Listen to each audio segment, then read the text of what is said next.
melestarikan kaligrafi. Coba adik-adik lihat di sekeliling kita, misalnya di Durian Kawan.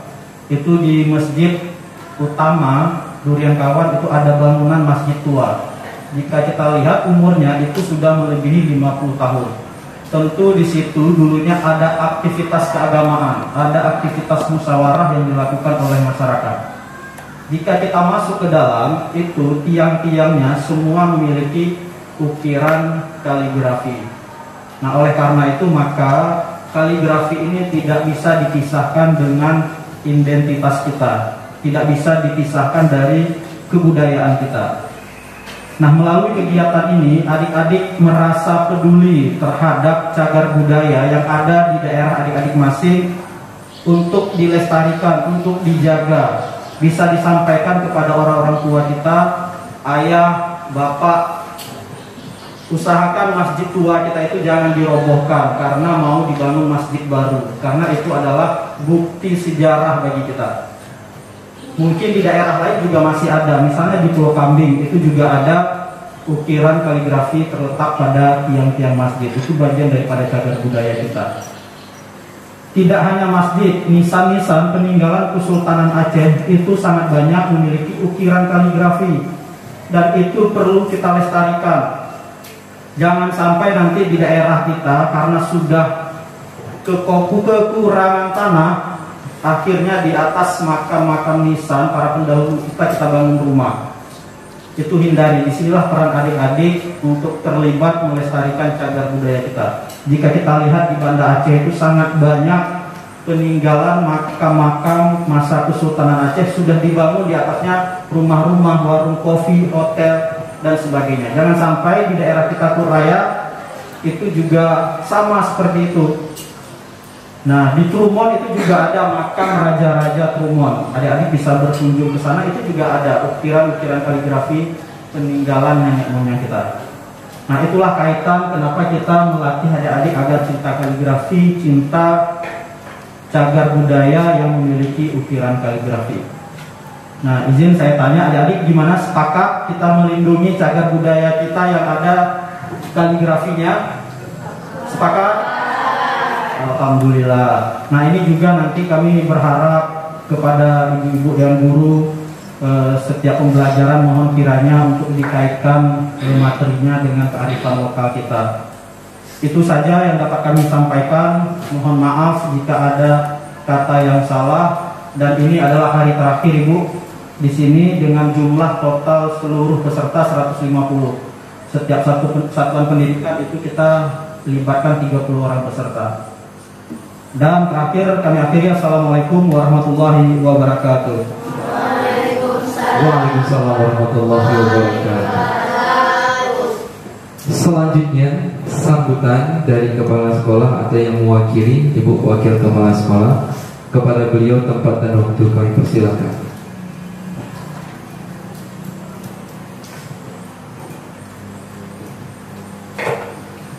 Bismillahirrahmanirrahim. Assalamualaikum warahmatullahi wabarakatuh. Waalaikumsalam warahmatullahi wabarakatuh. Hamdan syukran lillah, sholatan wa salaman ala rasulillah. Asyhadu an la ilaha illallah wahdahu la syarikalah, wa asyhadu anna Muhammadan abduhu wa rasuluh la nabiyya ba'da. Puji syukur marilah sama-sama kita panjatkan kehadiran Allah Subhanahu wa taala. Karena dengan ridhanya, dengan kasih sayangnya Allah, maka pada hari ini kita sudah diberikan kesempatan, kesehatan, waktu, sehingga kita sudah dapat berkumpul di lokasi SMP Negeri 1 Pulau Timur ini, yang di sini tempat kita menimba ilmu. Ya. Kemudian sholawat beriring salam tidak pula bosan-bosannya kita sanjung sajikan kepada alam Nabi besar Muhammad Sallallahu Alaihi Wasallam, yang telah menarik umatnya dari alam kebodohan kepada alam yang penuh dengan ilmu pengetahuan, sebagaimana yang sudah dapat kita nikmati pada saat sekarang ini, dan semoga menjadi rahmatan lil alamin. Yang kami hormati Bapak Ustadz yang sudah berada di tengah-tengah kita, kemudian yang kami hormati ibu-ibu guru yang sudah ada di sini juga, Kemudian yang kami banggakan ini panitia pelatihan kaligrafi hari ini ya, yang sudah bersedia meluangkan waktunya untuk mengajar kita di sini dalam latihan kaligrafi ini. Kemudian yang kami sangat-sangat banggakan antusiasme anak-anak kami, ya, pelajar-pelajar kami di sini yang sudah bersedia mau ikut belajar kaligrafi kali ini. Terima kasih anak-anak, semoga kalian semua menjadi anak-anak yang pintar dan menjadi rahmatan lil alamin ke depannya. Baiklah, Bapak, ya, Ibu yang baru sampai, ya, kemudian Bapak Ustadz, kemudian panitia. Saya sangat berterima kasih sekali kepada Bapak Ustadz, ya, kemudian Bapak panitia, yaitu sudah memilih, ya, SMP kami ini atau siswa SMP kami ini untuk dapat belajar kaligrafi, ya. Dan saya yakin tidak semua sekolah dapat Bapak atau Pak Ustadz hadir, ya kan Pak? Terima kasih banyak Pak sudah meluangkan waktunya, sudah memilih SMP kami untuk belajar kaligrafi ini. Nah, semoga anak-anak nanti dalam belajar perhatikan baik-baik. Nah, kaligrafi ini menyangkut seperti tadi yang sudah disampaikan, itu menyangkut menulis indah huruf-huruf Al-Quran, ya Pak, ya Pak Ustadz, ya. Nah, menyangkut menulis indah huruf-huruf Al-Quran, bacaan-bacaan Al-Quran. Jadi saya harapkan anak-anak belajar dengan sebaik-baiknya. Nah, kemudian dalam hal nanti bapak-bapak mungkin membimbing anak-anak kami ini, ya, mungkin namanya saja anak-anak, ya Pak, ya, mungkin nanti entah tingkahnya seperti apa, ribut misalnya. Nah, untuk itu kami mohon maaf, semoga Bapak diberikan kesabaran nanti dalam membimbing anak-anak kami ini. Nah, kepada anak-anak sebenarnya menulis kaligrafi ini sangatlah penting bagi kita karena itu merupakan budaya Islam, ya Bapak, ya. Nah, itu merupakan budaya Islam. Jadi karena kita di sini saya yakin 100% beragama Islam, ya kan? Benar? Oh ya. Nah, kalau demikian jadi pelajarilah baik-baik. Itu adalah budaya kita, ya. Budaya kita sebagai umat muslim. Nah, di dalam lokal saya sering sampaikan kepada kalian, kita muslim ini tidak boleh bodoh, ya. Orang Islam jangan bodoh. Maka dikatakan kalau bodoh itu dekat dengan kekafiran. Nah, jadi kita sebagai muslim tidak boleh bodoh. Jadi ini ada kesempatan baik kepada kita untuk belajar kaligrafi. Jadi kita harus belajar dengan sebaik-baiknya. Ada dengar? Ada. Nah, nanti kalian belajar dengan sebaik-baiknya. Mungkin itu saja Pak yang dapat saya sampaikan. Kemudian sekali lagi mohon kesabaran Bapak dalam membimbing anak-anak kami, ya. Mungkin anak kami ini banyak tingkah, nama saya anak-anak, ya kan Pak? Oke. Nah, demikian saja Pak sambutan saya menyambut dengan baik sekali. Oke. Billahi taufiq wal hidayah. Wassalamualaikum warahmatullahi wabarakatuh. Waalaikumsalam warahmatullahi wabarakatuh.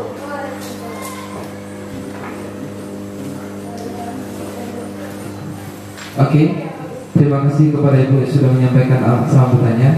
Kemudian selanjutnya sambutan dari Ibu Andriani sekaligus untuk membuka acara kita pada hari yang berbahagia. Pak Ibu mempersilakan dengan segala hormat. Assalamualaikum warahmatullahi wabarakatuh. Waalaikumsalam warahmatullahi wabarakatuh. Alhamdulillahirabbil alamin. Wassalatu wassalamu ala asyrafil anbiya'i wal mursalin. Walhamdulillahirabbil alamin. Syukur alhamdulillah kita sudah dapat berkumpul di ruangan yang sederhana ini bersama ibu-ibu guru dan adik-adik semuanya. Saya senang akhirnya alhamdulillah sampai ke sini dapat bertemu adik-adik.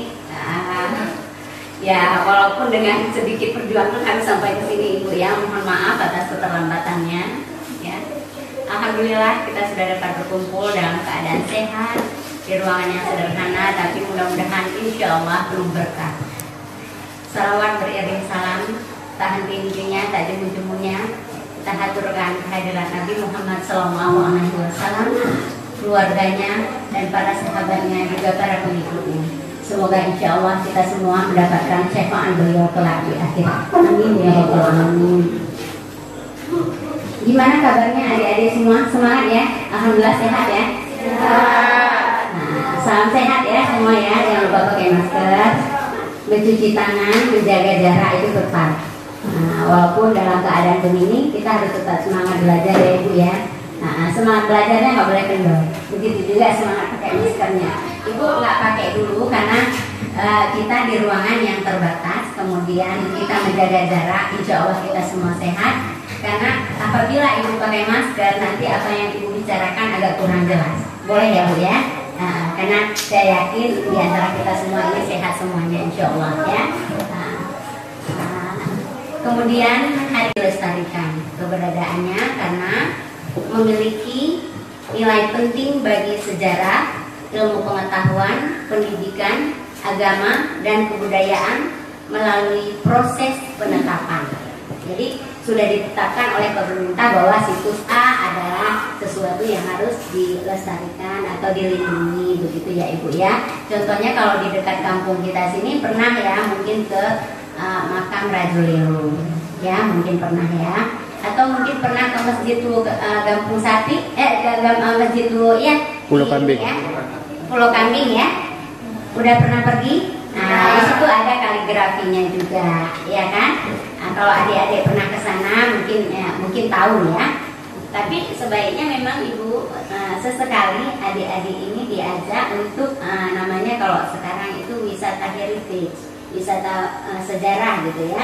Jadi sesekali diajak adik-adik ini ke makam Rajulelu atau ke Masjid itu, atau yang lebih jauh lagi ke Benteng Trumon atau ke makam Raja-Raja Trumon, karena untuk lebih memperkaya dan mencintai warisan budaya kita. Karena kalau bukan kita, siapa lagi yang akan menjaganya gitu. Kemudian satu hal lagi, dalam hal ini saya ingin menularkan bahwa apabila kita sudah kenal, kita akan mencintai dan berusaha merawat apa yang sudah menjadi warisan leluhur kita. Jadi ada beberapa situs, beberapa cagar budaya yang sudah dalam perlindungan Dinas Pendidikan dan Kabupaten Aceh Selatan. Karena kita ini juga keterbatasan ya sebenarnya, masih banyak sekali yang belum kita temukan. Cagar budayanya masih belum terdata dengan baik. Jadi adik-adik di kedepannya bisa mempunyai cita-cita yang alhamdulillah punya masa depan juga nantinya, misalnya menjadi arkeolog, ahli sejarah, ahli itu sekarang sedang dicari karena pendidikan tidak hanya yang eksak ya Ibu ya. Pendidikan yang eksak penting, semua penting sih, semua cabang ilmu penting. Tapi yang di budaya dia akan tetap long lasting. Kenapa saya katakan long lasting? Karena itu kan bagaimana warisan leluhur kita dulu masih tetap ada sampai sekarang terpelihara dengan baik. Tidak hanya bentuknya benda cagar budaya, tapi juga ada istiadat termasuk kaligrafi yang akan disosialisasi oleh kakak-kakak nantinya. Jadi kaligrafi ini kalian nanti bisa belajar dengan ini dan bisa juga menjadi satu profesi. Seperti sebelumnya di Darul Aitami Ibu sudah menyampaikan bahwa apabila sudah memang ada bakat di situ kita bisa asah, kemudian bisa menjadi profesi, bisa juga nanti kan sudah punya alat medsos seperti ini kalau itu ya, bisa juga diupload, dipromosikan dan sebagainya. Tapi untuk tingkat awal yang Ibu ingin tularkan adalah kita mencintai dulu apa itu yang menjadi warisan nenek moyang kita. Jadi setelah kita mencintai itu akan ada rasa, oh saya tertarik di sini, saya ingin di sini. Jadi kita akan lebih fokus gitu.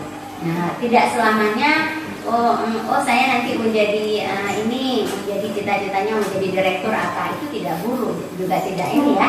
Tapi apabila di kaligrafika atau di bidang seni budaya akan ada minat lain yang timbul di diri kita, akan ada rasa cinta. Kenapa Ibu bisa mengatakan seperti ini? Karena dari awal pun pertama Ibu hanya ditugaskan menjadi kasih cagar budaya dan permusiuman. Tapi kemudian lama-lama menyukai, mencintai karena oh begini ya, rupanya dulu warisan nenek kita begini, ada istiadatnya begini gitu ya. Jadi dari hal-hal kecil itu kita belajar. Jadi adik-adik juga harus semangat. Di sini ada mata pelajaran kaligrafi. Ada? Nggak ada ya? Ini kesempatan. Kenapa ibu bilang kesempatan? Kakak-kakak datang memberikan ilmu baru kaligrafi. Mungkin biasanya adanya di pesantren gitu ya. Tapi bila kita ada bakat, ini bisa diasah, ini bisa diteruskan, kita bisa belajar. Karena ini akan menjadi profesi. Karena apapun sebenarnya kalau kita di Aceh sini tidak hanya Aceh semata, biasanya nama kantor, nama toko dan sebagainya itu dituliskan dengan kaligrafi, gitu. Harusnya ada yang namanya kalau zaman dulu tuh Arab Melayu gitu ya Bu ya. Jadi dengan begitu otomatis walaupun adik-adik mungkin belum kuliah, tapi karena tulisan kaligrafinya bagus, orang minta dibuatkan kayak gitu ya, bisa menjadi satu penghasilan khusus juga. Itu secara jauhnya. Tapi kalau untuk awalnya dulu belajar aja dulu, karena adik-adik kan di usia SMP ya, belajar aja dulu, minat belajarnya diasah, kemudian coba tanyakan ke diri kita sendiri, minat dan bakat kita apa. Apakah dia mau jadi guru atau apa? Ini bisa menjadi sampingan atau bisa juga jadi fokus di sini di kaligrafinya. Kalau secara sejarahnya kita dari zaman dulu Aceh ini memang terkait erat dengan kaligrafi.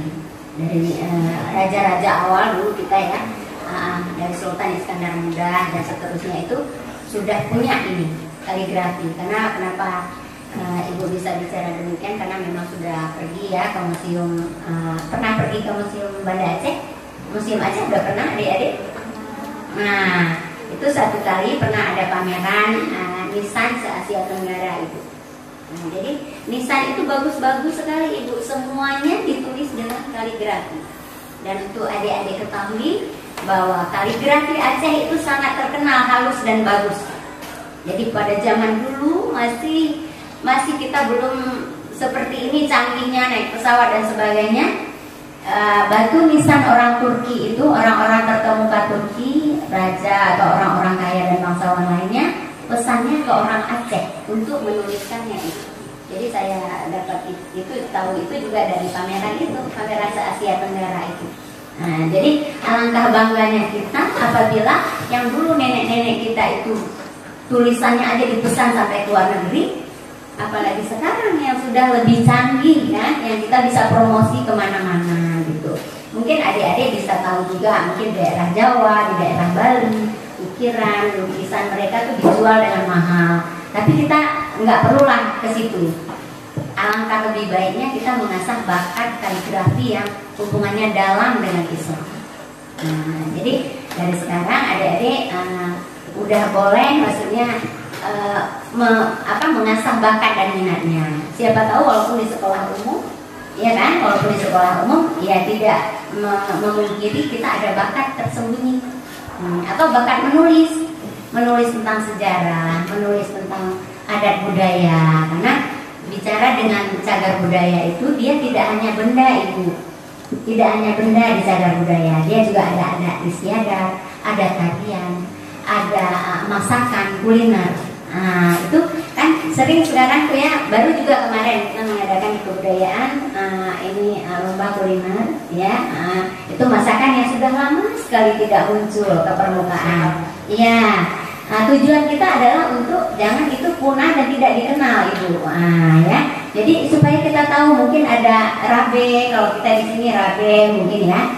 Nanti kan kita di Dinas Pendidikan akan mensupport untuk menuliskan sejarahnya, ini karena apa, karena itu harus diinikan Bu, harus dilestarikan, kemudian juga harus ada tulisannya, jadi adik-adik boleh mengasah untuk menulis, khususnya menulis tentang sejarah. Kenapa Ibu menularkannya seperti ini? Karena di sekitar Pulau Timur, Pulau Tengah itu banyak peninggalan yang belum terupload kayak gitu ya, belum tersentuh lah. Jadi kalau ada yang ini yang maksudnya berbakat seperti itu, alangkah lebih baiknya. Jadi hari ini kalau waktu acara kita sebelumnya ini pembukaan oleh Ketua BPCB ya. Ini kan satu dan lain hal diwakilkan ke Ibu.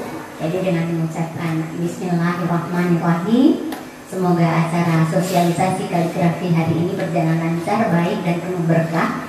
Jadi dengan Bismillahirrahmanirrahim Ibu menyatakan acara sosialisasi ini dibuka.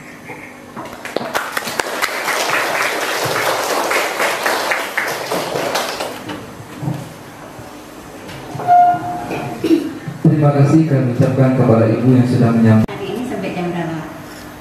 Belajarnya? Jam 12. Kaligrafi ini kan seni menulis indah pakai bahasa tulisan Arab ya, huruf Arab gitu ya. Sebelumnya pernah belajar mungkin di TPA?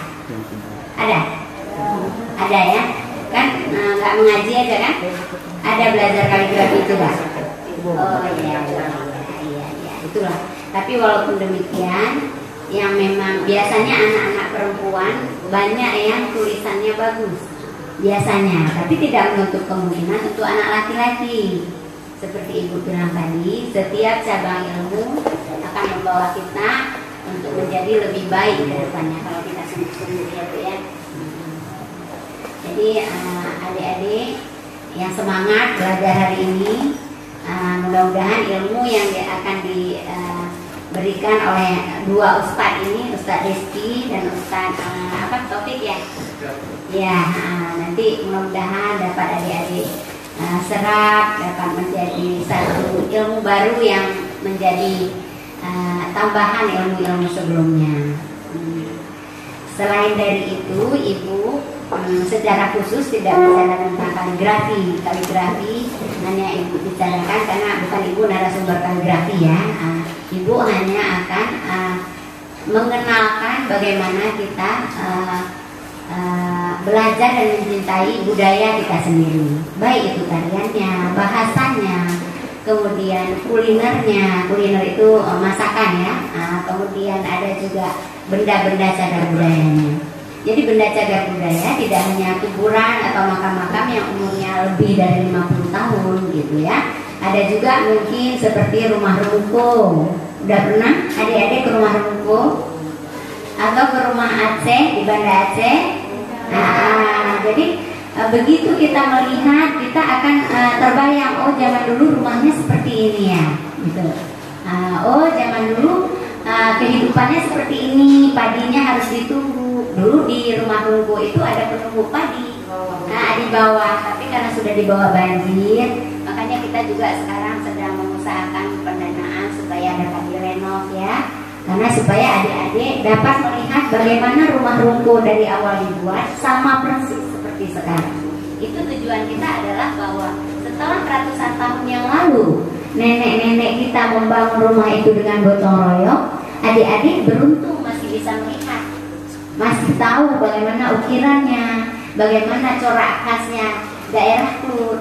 Tidak hanya daerah Klut, bila ada adik-adik keluar, adik juga akan belajar bagaimana itu budaya. Karena budaya itu sebenarnya sesuatu yang semua-semuanya berkaitan dengan kehidupan kita sehari-hari. Contoh kecil bahasa. Seperti bahasa Klut itu kan dia spesial ya, tidak ada di tempat lain. Jadi jangan sampai suatu saat nanti adik-adik dan penerus lainnya sudah tidak bisa bahasa Klut. Jadi harus cinta dulu pada budaya kita sendiri, budaya lokal. Jadi mempertahankannya sungguh tidak mudah. Baiknya dulu kami sudah bicarakan di tingkat, maksudnya baru tingkat pembicaraan aja di kebudayaan bahwa baiknya bahasa Klut atau bahasa Aceh atau bahasa anak Jame, kan ada 3 kita di Aceh Selatan ya, ada 3 etnis Aceh, bahasa Aceh, bahasa anak Jame dan bahasa Klut. Sebaiknya digunakan di sekolah pada hari-hari tertentu. Seperti waktu Ibu kuliah dulu, ada namanya satu hari English Day, khusus memakai bahasa Inggris. Jadi kalau tidak pakai bahasa Inggris, kita didenda. Gitu ya. Tapi sekarang kita nggak usah bicara budaya luar, kita bicara budaya dalam. Mungkin suatu saat nanti adik-adik sudah punya anak-anaknya semua bahasa Indonesia atau bahasa Inggris, tidak tahu lagi bahasa Krut itu bagaimana gitu. Tapi saya salut, kebetulan saya tinggal di Tapak Tuan, punya tetangga orang Krut. Mereka anak-anaknya lahir semua di sana, tapi di rumah mereka memakai bahasa ibu, bahasa Krut ya. Itu saya salut. Salut sekali. Kenapa? Itu bagian dari usaha kedua orang tuanya supaya anak-anaknya tetap tahu, tetap kenal bagaimana bahasa nenek moyangnya. Jadi kalau mereka pulang kampung juga nggak ini. Jadi juga nggak dibilang sombong kalau pulang kampung gitu ya Bu ya. Jadi begitu juga dengan bahasa Aceh, karena dengan kita mengenal banyak bahasa seperti Ibu bilang tadi, bila kita banyak ilmu, banyak pengetahuan, banyak berjalan, banyak yang diserap, otomatis kita lebih kaya ilmu maksud Ibu tadi, bahwa banyak tahu, banyak yang dilihat ya Bu ya. Jadi banyak pengalaman, oh ternyata adat istiadat di Sigli begini, jauh berbeda dengan kita. Itulah namanya keanekaragaman budaya ya. Jadi budaya ini misalnya di Krut sini mau panen padi juga ada acaranya apa begitu. Misalnya kalau di daerah tertentu ada kenduri apa. Di sini ada Bu? Sini waktu siap tanam. Oh iya. Jadi itulah bagian dari tugas kami. Mungkin terlihatnya seperti sepele ya, tapi lama-lama nanti itu tidak ada lagi Bu. Tidak ada kenduri jerak orang meninggal, tidak ada. Contoh kecil aja ya, misalnya lah, bila ada kenduri sekarang ini, bila ada hajatan, kita tidak lagi datang. Kalau zaman dulu tuh bawa sirih di dalam tempat, kemudian mereka datangi saudara-saudaranya mengatakan, maaf makcik, maaf matu, kita mau ada kenduri ini diundang ya kan, harinya ya, pakai batik gitu kan ya, tempat sirihnya khusus memuliakan, itu namanya memuliakan yang tua. Sesungguhnya sebenarnya itu adalah bagian dari etika, bagian dari adat. Nah kenapa kalau sekarang diketok pintunya nggak ada orang, langsung aja dimasukin. Nah kapur sirih begitu ya kan. Memang sekarang semua serba instan, tapi jangan sampai itu semua menggerus kebudayaan kita Ibu. Karena dengan hal-hal kecil ini di sinilah mulai naik tidak sopan, tidak banyak hal-hal yang sebenarnya zaman dulu kita pantang sekali ya Bu ya. Jadi mohon maaf sekali Ibu. Jadi mungkin terlihatnya budaya ini seperti biasa-biasa aja, tapi sebenarnya perjuangan kita adalah pada akhlak akar kita pada awal kita dulu. Bagaimana nenek-nenek kita, bagaimana sopan santun kita kepada orang yang lebih tua, menyayangi yang lebih muda. Mungkin memang terlihat sepele dan mudah, tapi ada satu saat nanti kita akan terkejut. Kok yang ini nggak ada lagi ya, budaya yang ini nggak ada lagi, misalnya silat gelombang atau apa tuh kok nggak ada lagi, udah hilang, orang menarinya pun tidak lagi. Jadi salah satunya seperti Landok Sampot kemarin sudah dapat penetapan bahwa itu adalah tarian khas dari Krut. Adik-adik ada yang bisa tarian Landok? Nggak ada ya? Di sini ada sanggar Ibu. Saran saya baiknya dibuatkan sanggar. Tidak hanya tarian, boleh juga yang lain yang bersifat bahwa kita mencintai budaya kita. Terutamanya kalau kita di Krut, kalau saran saya baiknya tarian tradisional daerah Krut yang sudah hampir punah, panggil saja mereka untuk melatih. Nah nanti setelah adik-adik punya sanggar di sini, silakan datang ke Dinas Pendidikan, kita akan buatkan akte. Jadi kalau udah tahu, oh dari SMP 1 Krut Timur ada tuh tarian Landok Sampot. Jadi kalau misalnya 17 nanti diundang, misalnya atau ada acara Bapak Bupati ada tamu dari daerah lain, nah kita akan diundang sebagai ini penerima tamu begitu ya. Jadi banyak hal sebenarnya budaya ini plural, banyak sekali. Tidak hanya bahasa juga begitu seperti Ibu bilang tadi. Nah kemarin dalam pembicaraan informal kita di kantor, maksudnya ingin berbicara dengan pihak DPR. Alangkah baiknya bila di Krut nanti adalah satu hari seperti yang saya bilang tadi, di sekolahnya memang memakai bahasa Krut. Kemudian di Aceh yang daerahnya etnis Aceh memakai bahasa Aceh. Begitu juga bahasa Jamet. Karena kita akan khawatir ya di masa depan setelah misalnya 50 tahun ke depan bahasa Aceh nggak tahu lagi kita bagaimana, bahasa Jamet nggak tahu gimana, bahasa Kut apalagi begitu. Karena di sini kan tidak ini ya Bu ya, mungkin tidak umum lagi karena di sekolah kita memakai bahasa Indonesia.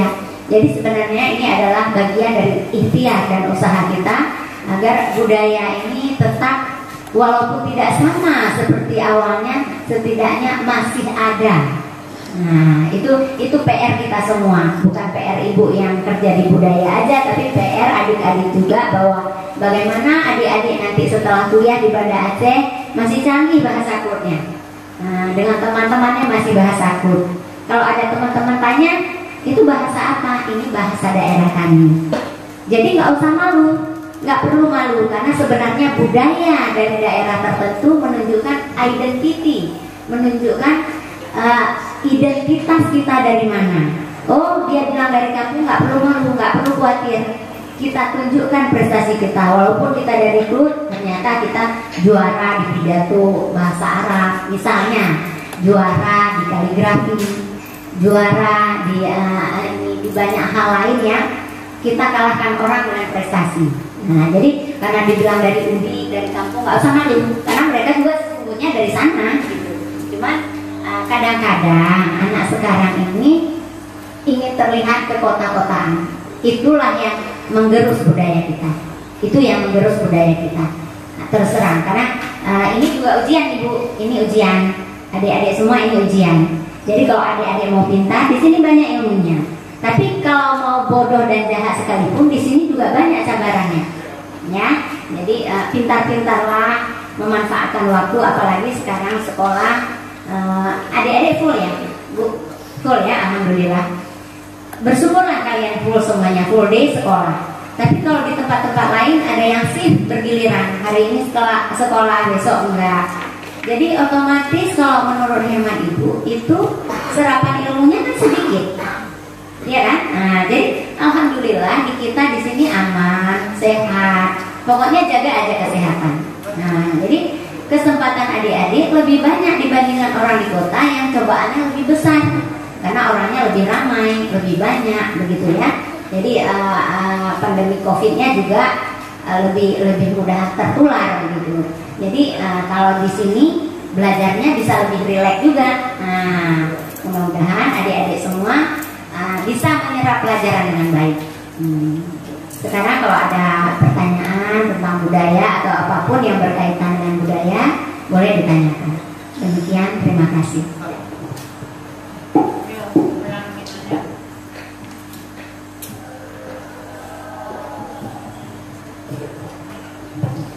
Terima kasih kami ucapkan kepada Ibu yang sudah menyampaikan materinya. Adik-adik ada pertanyaan terkait materi yang disampaikan Ibu? Jangan klik-klik. No ya.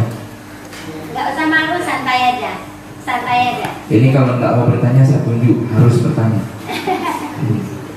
Ayo silakan ditanyakan.